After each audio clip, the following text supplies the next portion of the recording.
Intimacy 101 tips. आज मैं आपको इंटीमेसी यानी कि कुर्बत बढ़ाने के तरीके बताने वाली हूं या टिप्स बताने वाली हूं या ऐसे फॉर्मूलाज बताने वाली हूं जिनसे आपकी जिंदगी में दिन ब दिन इंप्रूवमेंट आएगी। कुर्बत मैंने इसलिए वर्ड यूज किया है, अगर आप इंटीमेसी को ट्रांसलेट करेंगे उर्दू में कुर्बत आएगा मीनिंग, लेकिन मैं थोड़ा सा एलैबोरेट कर दूं कि अगर आप इंग्लिश में इसको देखेंगे इसका मीनिंग तो आपको पता चलेगा कि इंटीमेसी में सब कुछ आता है। ये वो स्पेसिफिक कुर्बत जो आप समझते हैं वो नहीं है, इसलिए इसकी ट्रांसलेशन पे मत जाइएगा, इसकी डेप्थ में जाइएगा इसका मतलब क्या है, क्योंकि इंग्लिश का वर्ड है उसको इंग्लिश टू इंग्लिश समझेंगे तो ज्यादा बेहतर होगा। थोड़ी सी ट्रांसलेशन इसकी बताती हूँ। आपका पर्सनल क्लोज रिलेशनशिप जिसमें आपकी फिजिकल अट्रैक्शन भी आती है, फिजिकल रिलेशनशिप भी आता है, इमोशनल भी आता है, आप कितना एक दूसरे पे ट्रस्ट करते हैं, एक दूसरे के साथ कितना गहरा बॉन्ड है और एक दूसरे को आप कितना अंडरस्टैंड करते हैं, रिलेशनशिप कितना डीप है। इसीलिए आज 101 टिप्स आपके साथ शेयर करने वाली हूं। और 101 का मतलब भी ये नहीं है कि 101 टिप्स हैं, इसका मतलब होता है basic. Point number 1, communication is the key. जब भी आप अपने रिलेशनशिप में बात कर रहे हैं तो ऑनेस्टली और फेयर होकर आपने बात करनी है और कोशिश यही करनी है कि आप हद दर्जा उसमें सच बोलें, दूसरे को एक्सप्लेन करें इस तरह से जहां पे आपको कोई छोटा मोटा झूठ भी ना बोलना पड़े, क्योंकि कल को अगर वो झूठ कहीं खुल जाता है जिसमें आपका तो कोई नुकसान नहीं हो रहा, शायद दूसरे इंसान का भी कोई नुकसान नहीं हो रहा, लेकिन एक गिरा बन जाती है आपके माइंड में कि इस इंसान ने मुझसे झूठ बोला, झूठ बोलने की जरूरत भी नहीं थी। डायलॉग के लिए एक खास स्पेस देनी है आपने दूसरे इंसान को। दूसरा इंसान जो भी आपके साथ रिलेशनशिप में है उसे लगना चाहिए कि मैं किसी भी वक्त कोई भी बात कर सकता हूं और किसी भी चीज को सॉल्व करना या किसी भी गिरा को खोलने के लिए उसके पास एक खुली स्पेस है जिसमें वो खुले तरीके से आपके साथ इंटरेक्ट कर सकता है बाय कम्युनिकेशन। दूसरे इंसान को आपने अच्छे से सुनना है, उसे मौका देना है बोलने का कि वो अपनी नीड्स डिजायर आपके साथ शेयर कर सके और बता सके कि उसको बेसिकली चाहिए क्या, और खुद भी आपने थोड़ा सा मार्जिन ऐसा रखना है कि आप एक्सप्लेन कर सकें उसे कि आपको क्या चाहिए। Point number 2, build trust. Be consistent and reliable. अपनी पर्सनैलिटी आपकी ऐसी होनी चाहिए कि दूसरा इंसान ना चाहते हुए भी आपको सब कुछ बयान कर दे और आपके ऊपर ट्रस्ट करे। आपके एक्ट ऐसे होने चाहिए।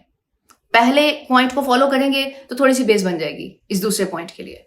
बहुत ज्यादा सब्र तहम्मुल के साथ आपने रिलेशनशिप में चलना है, अपनी चीजों को कैरी करना है, अपनी गलतियों को या अपनी किसी भी एक्ट की अकाउंटेबिलिटी बहुत जरूरी है। खुद पर और अपने अंदाजे फिक्र पर भरोसा रखना है। जब आप खुद भरोसा रखेंगे तो दूसरे को भी भरोसा देने के काबिल हो जाएंगे, दूसरा इंसान भी आप पे भरोसा रखेगा।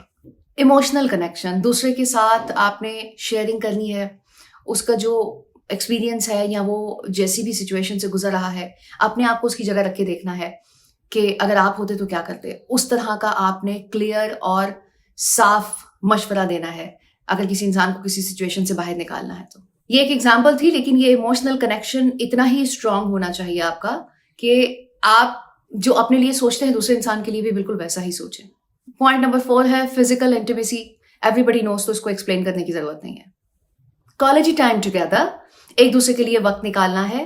ये जो कहा जाता है ना कि टाइम नहीं मिल रहा, मैं बिल्कुल भी इस पे इत्तेफा नहीं करती या मैं बिल्कुल भी एक्सेप्टेबल नहीं है ये जुमला, क्योंकि आपने खुद देखना होता है कि जब आप चीजों को प्रायोरिटाइज कर लेते हैं कि आपने कौन कौन से काम पहले करने हैं और कौन से बाद में करने हैं, या किन चीजों की किन इंसानों की आपकी जिंदगी में अहमियत है, तो आप कुछ ना कुछ ऐसा निकाल ही लेते हैं। जैसे इकट्ठे खाना खा लेते हैं, कोई रात में खाने के लिए आप डेट पे जा सकते हैं, कोई वॉक के लिए जा सकते हैं, कहीं मूवी देखने जा सकते हैं, कोई भी काम इकट्ठे कर सकते हैं, तो आपका टाइम तो इकट्ठा हो गया ना, फिर इकट्ठे टाइम गुजार सकते हैं किसी भी चीज को, किसी भी काम को करते हुए।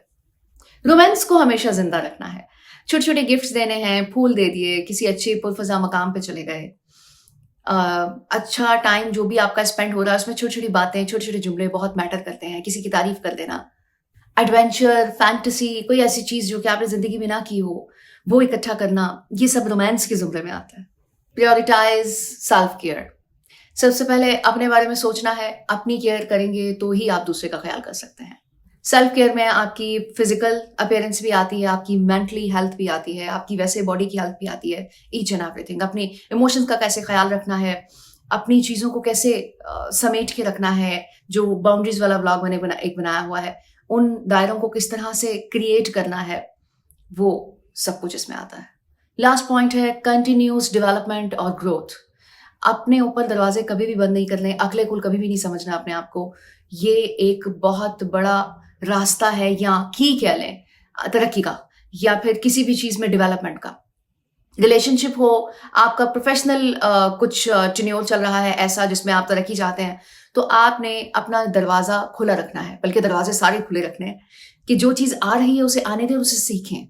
होपफुली ये सारे पॉइंट्स आपने बहुत अच्छे से समझे होंगे, और इनको जब आप अप्लाई करने लगेंगे, एक एक करके अप्लाई कीजिए, तो इसका रिजल्ट आपको बेहतरीन मिलने वाला है। अपने रिलेशनशिप को आप एक ऐसी जगह पे देखेंगे जहां आपने शायद कभी तसव्वुर ही किया हो।